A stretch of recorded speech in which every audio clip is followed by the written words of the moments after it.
1967 அண்ணா அவர்கள் வந்து முதலமைச்சராக வந்தார்கள்.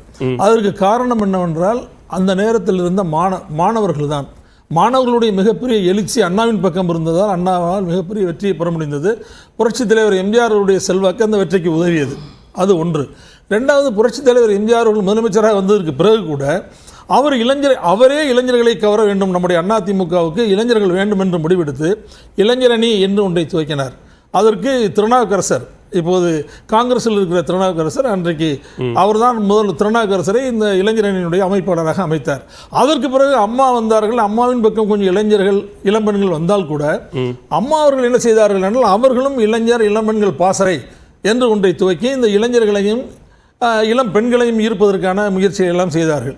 அதற்கு பிறகு இப்போது எடப்பாடியார் அவர்கள் ஐடி விங், இந்த ஐடி விங்கில் கிட்டத்தட்ட 25 வயசுக்கு குறைவு, 25 30 வயசுக்கு இடையில் இருக்கின்ற அந்த பருவ